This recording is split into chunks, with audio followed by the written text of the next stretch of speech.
Eu já adianto deixando aqui o meu abraço e rogando a Deus que Ele derrame muitas bênçãos sobre a vida de todos nós. Vamos abrir a palavra de Deus então nesse momento? Eu convido você a abrirmos a Bíblia no Evangelho de São Mateus, capítulo 24. Vamos ler os versos 33 e depois 36 a 39.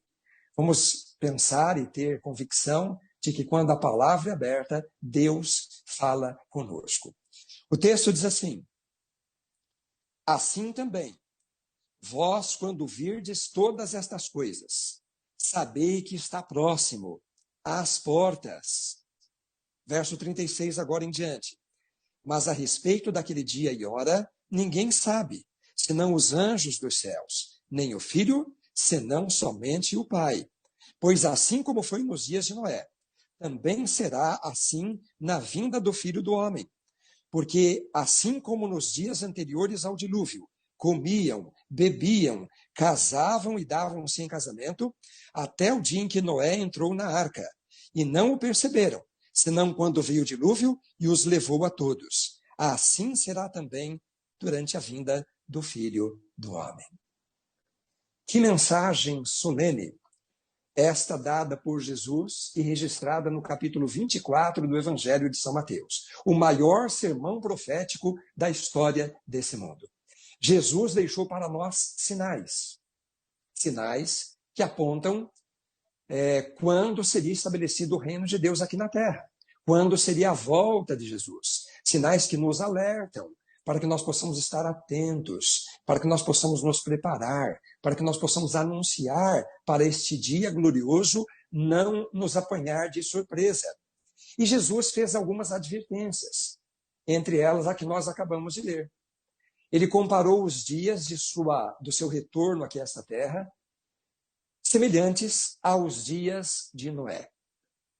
O povo vivendo dentro da sua normalidade, comendo, bebendo, casando, dando-se em casamento, e de repente veio o dilúvio e pegou muita gente cética, muita gente despercebida, despreparada. Mas o dilúvio veio.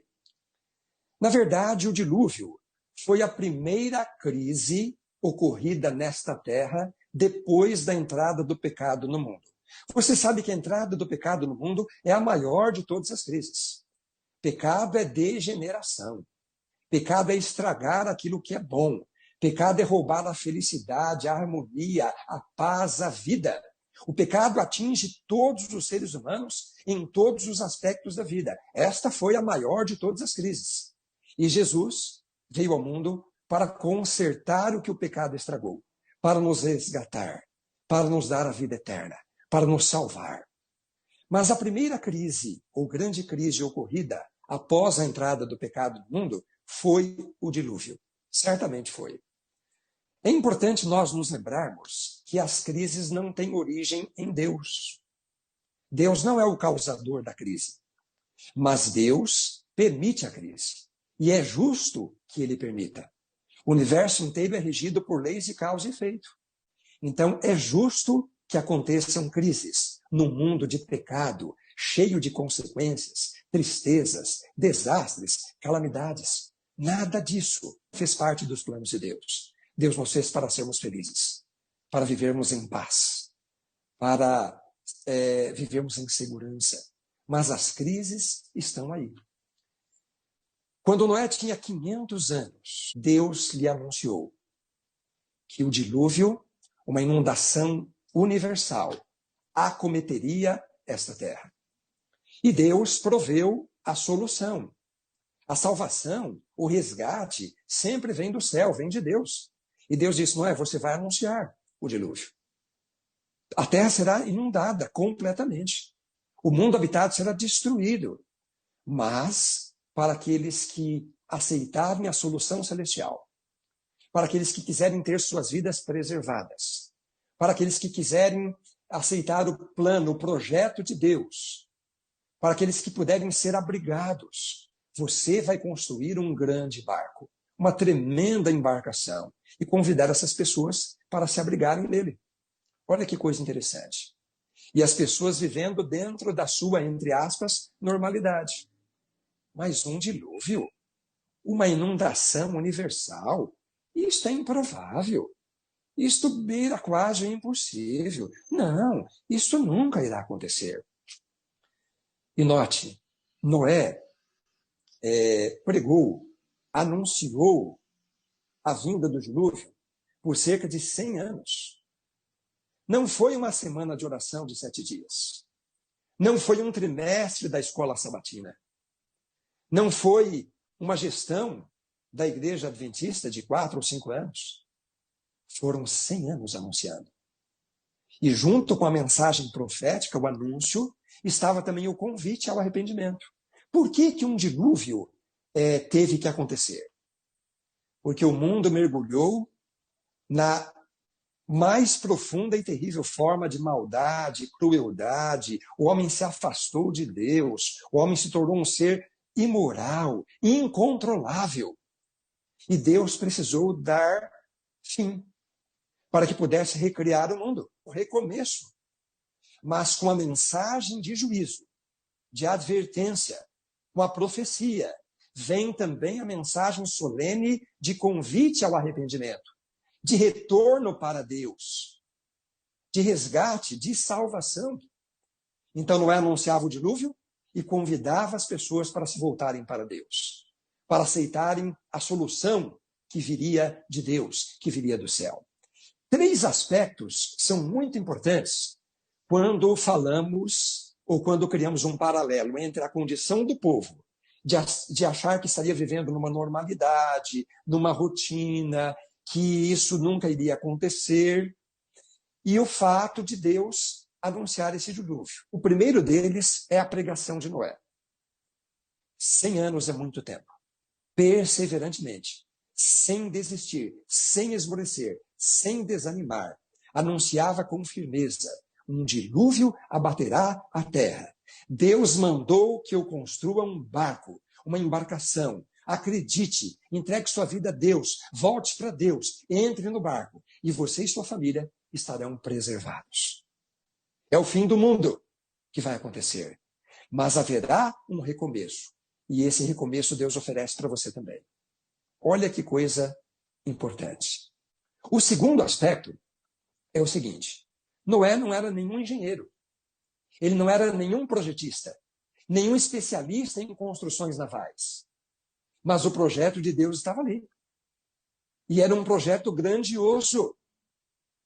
Noé cortou a madeira, Noé preparou, Noé executou a construção do barco, e um barco com pavimentos, com estábulos, com jaulas, com espaço suficiente para abrigar pessoas e também centenas de animais, de todas as espécies.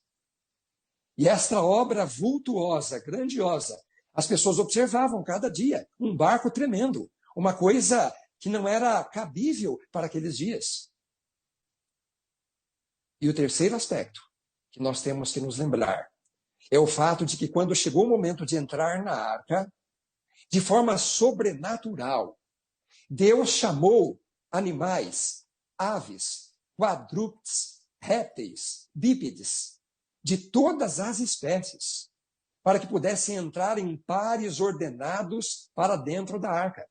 Ali havia animais ferozes, animais mansos andando juntos, animais velozes, animais lentos, todos caminhando de uma forma completamente diferente do que o homem já teria podido testemunhar.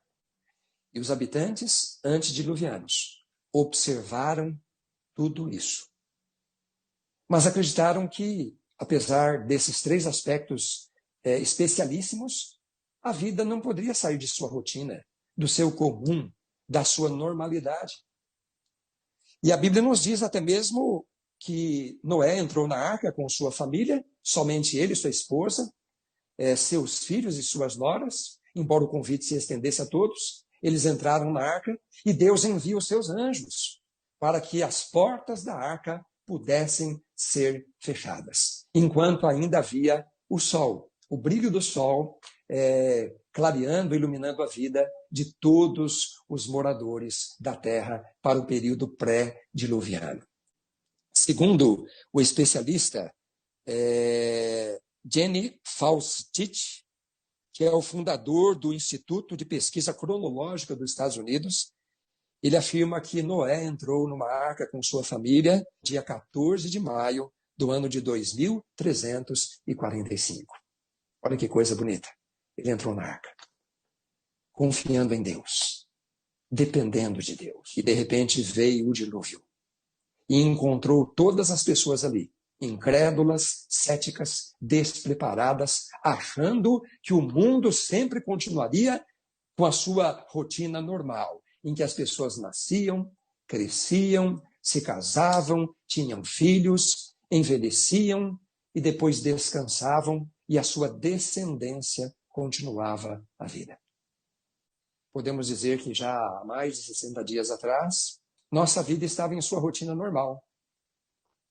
Nossas agendas estavam cheias de compromissos, nossas igrejas estavam com as portas abertas, nós estávamos seguindo a nossa vida de trabalho, de lutas, realizando sonhos, projetos, mas de repente veio a crise pela Covid-19 e o mundo virou do avesso. A nossa rotina foi completamente quebrada. Nós pregamos o Evangelho já há algum tempo. Eu prego a volta de Jesus somente como pastor já são 30 anos. Talvez nós tenhamos aqui nos ouvindo, nos assistindo nessa noite, pessoas que já pregam há mais tempo do que isso. E muita gente aí fora diz, não, mas Jesus vai voltar. O mundo vai ter um outro fim. O reino de Deus, mas espera aí, isso não vai acontecer. Não, as pessoas nascem desde que meus bisavós nasceram, meus avós, meus pais. A vida tem a mesma rotina, a vida tem a sua normalidade, pessoas que nascem, que crescem, que se casam, que constituem família, que têm filhos, que depois enfraquecem com a velhice, elas são sepultadas pelos seus descendentes, eles descansam e a vida continua de geração após geração. Que não, Jesus não vai voltar. O mundo não vai ter um fim, ou não haverá um recomeço. Não é bem assim? E de repente, a infecção pelo coronavírus tirou completamente as pessoas da sua normalidade, da sua rotina. Olha que interessante. Há 60, 70 dias atrás, vivíamos na normalidade. Hoje, a nossa renda está reduzida. Os nossos empregos estão ameaçados. Nós temos uma ameaça diária e constante de sermos infectados ou de trazermos a contaminação para as nossas famílias. As pessoas saem para o trabalho por necessidade, tomando providências, se resguardando, mas vão ali preocupadas, angustiadas, temendo uma contaminação. Que dias completamente diferentes, que dias difíceis esses que nós estamos vivendo. A crise nos ensina algumas coisas. Na crise nós podemos crescer, podemos aprender, podemos ganhar experiência, podemos nos tornar pessoas melhor preparadas, pessoas melhores. Um outro aspecto que a gente pode refletir nessa noite é o seguinte. Há não muito tempo atrás, nós ainda nos perguntávamos, mas como seria possível, ou como vai acontecer isto, sendo que nós vivemos num mundo democrático, de plena liberdade, onde nós temos liberdade religiosa? Como que, de repente, poderá haver uma completa inversão na sociedade, no mundo político religioso, ao ponto de que a nossa liberdade religiosa poderá ser, no futuro, restringida, cerceada?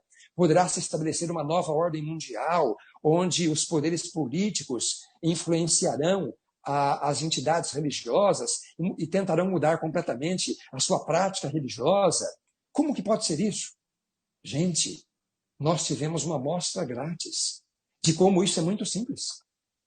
Nossas igrejas hoje estão com as portas fechadas temporariamente para que nós possamos contribuir para a contenção da pandemia. E é justo que façamos isso. É justo. Nós estamos dentro de nossas casas, estamos vivendo uma quarentena, nós saímos na rua o mínimo possível e quando fazemos com precauções, com cautela e ainda receosos. E nós estamos obedecendo às orientações das autoridades, do governo do Estado, da prefeitura local e também do Ministério da Saúde, da Organização Mundial de Saúde. Então veja como tudo é muito simples.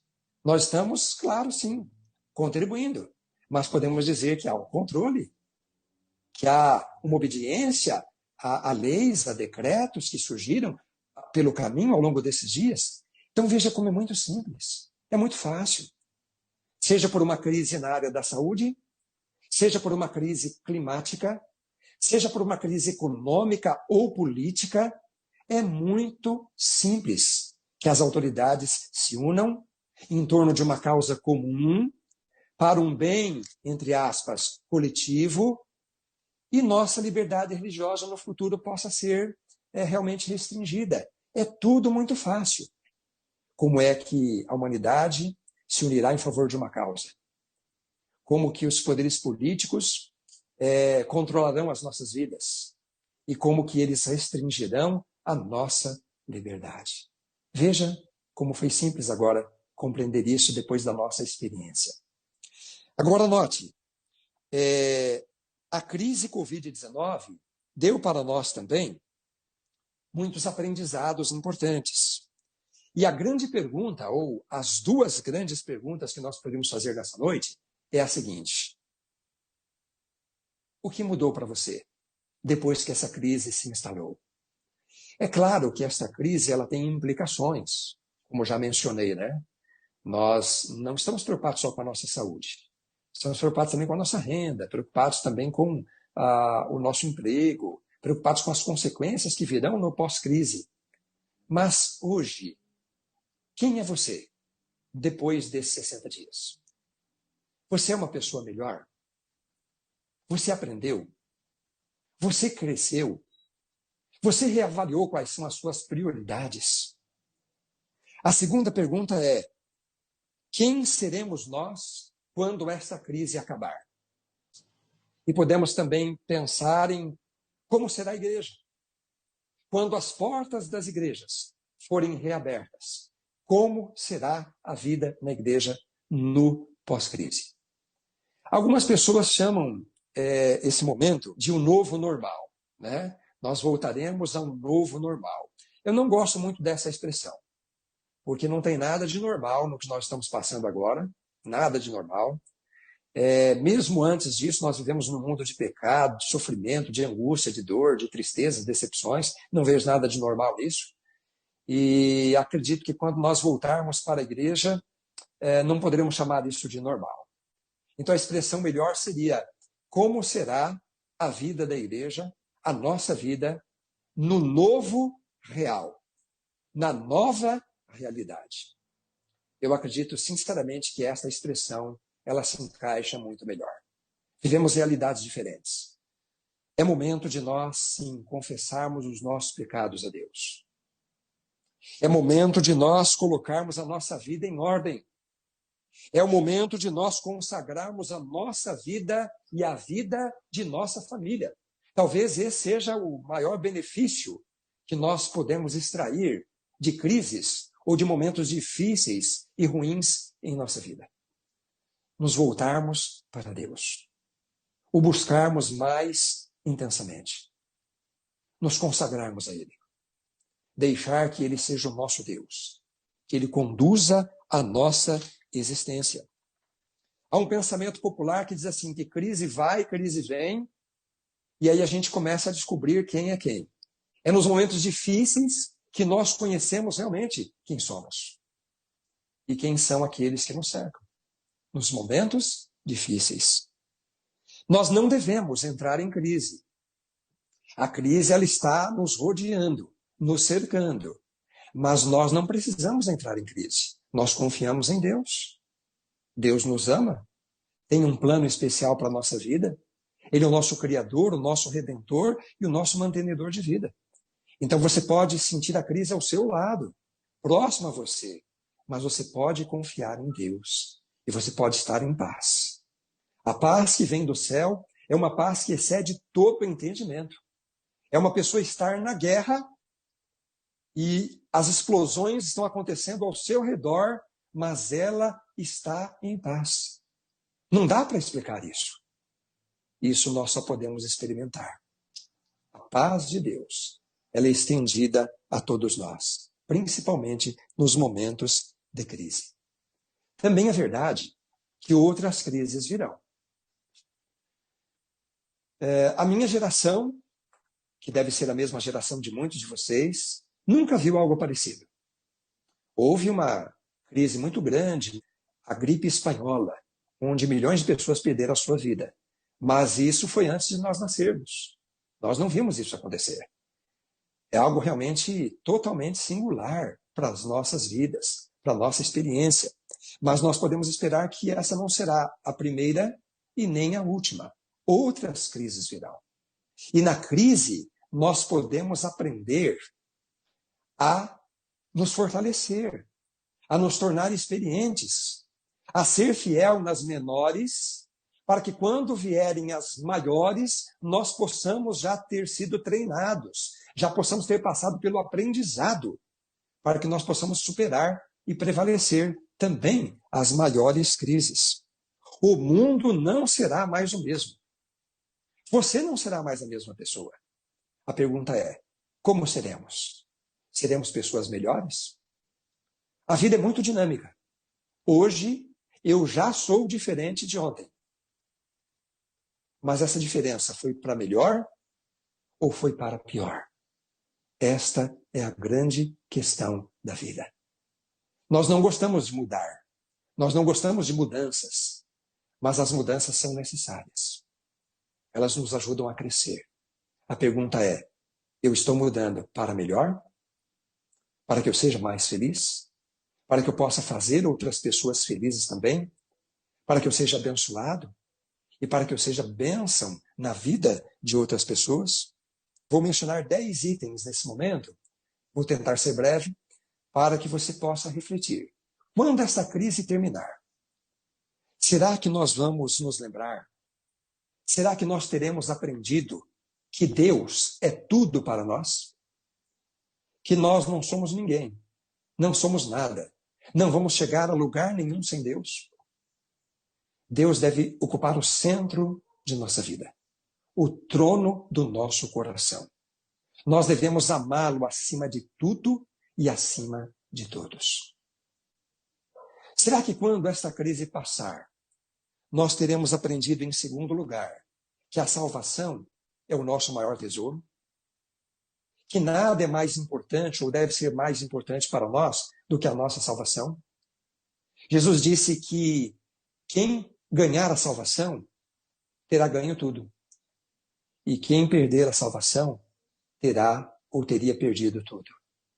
Priorize a salvação. Priorize o reino de Deus, a vida eterna, acima de qualquer outro aspecto de sua vida. A sua salvação é o seu tudo. Quando a crise passar, será que a gente terá lembrado também, em terceiro lugar, que a nossa família é o nosso maior tesouro aqui nesta terra? Sua esposa, seu marido, seus filhos, seus pais, seus irmãos, nada é mais importante do que eles para você nesta vida aqui na terra. Valorize a sua família. Ame a sua família. Dedique-se a ela para que ela seja feliz, para que ela seja abençoada, para que ela seja salva. Será que nós também nos lembraremos que a igreja não são prédios? A igreja é você, sou eu, somos nós. E a igreja está viva. E a igreja tem uma missão, levar a esperança, socorrer os necessitados, em crise e fora de crise. Você é a igreja. Louvado seja Deus por isso. Será que vamos nos lembrar também que o trabalho é importante, mas ele não é tudo? Tem outras coisas que também são importantes? Deus vai suprir as nossas necessidades. Será que nos lembraremos também que o controle não está em nossas mãos? Nós brigamos pelo controle. Nós lutamos pelo controle. A cada dia é uma briga com o próprio Deus. Entregue o controle da sua vida para Deus. O controle pertence a Ele. O futuro seu está nas mãos de Deus. Olhe para frente. Olhe para frente hoje. Nós nunca estivemos tão incertos quanto ao futuro como estamos agora, no que diz respeito à vida material, no que diz respeito ao trabalho, ao salário. A nossa esperança é a volta de Jesus, é a vida eterna, disso nós temos certeza. Mas num prazo mais curto, agora, nos próximos dias, o nosso futuro é incerto. Vamos confiar em Deus. A mão poderosa de Deus que nos conduziu até aqui vai continuar cuidando de nós e nos conduzindo até o porto seguro. Vamos nos lembrar também que nós precisamos sempre recomeçar. Noé precisou recomeçar, ele e sua família. A igreja vai precisar recomeçar quando voltar da crise. Nós precisamos recomeçar, nos reinventar, aprender e crescer. Vamos nos lembrar também que nós precisamos amar mais, dedicar mais tempo, atenção para as pessoas, abraçar mais, dar carinho. Há pessoas que vivem, às vezes, momentos de uma doença terminal, e o especialista, diretor do Centro de Oncologia do Hospital das Clínicas, escreveu um artigo dizendo o seguinte, que quando ele visitava os leitos daqueles que estavam aguardando a morte, todos eles afirmavam a mesma coisa. A vida foi tão rápida, tudo passou tão rápido, e eu não aproveitei as oportunidades que eu tive, e agora a vida está acabando para mim. Como eu gostaria de ter outra oportunidade. Eu deveria ter amado mais, abraçado mais, beijado mais, dado mais atenção para as pessoas. Eu fui tão ranzinza, tão carrancudo. Eu deveria ter sido muito melhor. Vamos aproveitar a vida que ainda temos. Vamos amar mais. Nunca vamos pensar que Deus vai nos abandonar. Deus não vai desistir de nós. Nós até poderíamos desistir de Deus. E Ele teria que respeitar isso. Deus vai cuidar de você. E saiba de uma coisa. Jesus está voltando. As crises são sinais do fim dos tempos. As crises nos mostram que o fim está próximo. O reino de Deus está chegando. Jesus está voltando. Nós já poderíamos hoje ouvir os passos de um Deus que se aproxima. Eu fico imaginando o momento que Noé desceu da arca. Ficou um ano dentro da arca. Quando os momentos difíceis se prolongam, a gente se sente às vezes cansado, mas a gente também se dá uma oportunidade para refletir, para pensar. E Noé desce da arca depois de ter visto o mundo todo ser destruído, ser inundado, depois de ver a terra brotar novamente com sua vegetação, ele desce da arca para um novo mundo, para uma nova história, para uma nova realidade. Noé compreendeu verdadeiramente quem é Deus. Noé desejou o reino de Deus de todo o seu coração. Noé entregou sua vida completamente a Deus, deixou que Deus o conduzisse, o guiasse, mais do que em qualquer outra época de sua vida e de sua história. Tudo foi novo, tudo começou novamente. E Noé fez uma linda aliança com Deus de amor e fidelidade. E para terminar, eu vou dizer para você o seguinte, em primeiro lugar, Noé, ele sabia que assim como Deus o preservou durante um ano inteiro dentro de uma arca, Deus cuidaria do seu futuro. Se você tiver dúvida quanto ao futuro, olhe para o passado e veja a mão de Deus conduzindo você. Em segundo lugar, Noé entregou o controle completo para Deus. Ele disse, eu não quero mais controlar, Senhor. Eu não consigo controlar. O meu futuro é teu. Toma minha vida em tuas mãos. Faça comigo o que lhe aprouver. Em terceiro lugar, Noé reavaliou as suas prioridades. Tem coisa que a gente acha que é tão importante e agora, durante a pandemia, a gente está pensando assim, será que isso é tão importante mesmo? Será que não tem coisa na minha vida que deveria ser mais valorizada, mais importante? Em quarto lugar, Noé viveu uma nova realidade. Tudo novo. A vida recomeçou. A criação de Deus ressurgiu. Quinto lugar, Noé continuou pronto a proclamar o reino de Deus. 100 anos ele anunciou o dilúvio.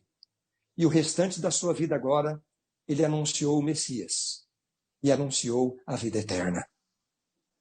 E por último, Noé sabia que o reino de Deus viria. Assim como veio o dilúvio e assim como veio a oportunidade de tudo recomeçar. Eu acredito que você, mais do que nunca, hoje deveria pensar nisso. Saber que você deve proclamar o reino. Saber que o reino se aproxima. Saber que viveremos uma nova realidade e nós podemos ser pessoas melhores. Saber que o nosso controle deve estar nas mãos de Deus. E fazer uma nova lista das nossas prioridades. Na certeza de que o Deus que nos trouxe até aqui, Ele vai continuar conduzindo a nossa vida. Quer você fazer parte do plano de Deus, do projeto de Deus? Quer você ser um cidadão, uma cidadã do reino de Deus? Eu quero estar ali com a minha esposa Isabel. Eu quero estar ali com os meus filhos Mateus e Tiago. E eu quero estar com você. Que não falte nenhum de nós. Que Deus nos abençoe.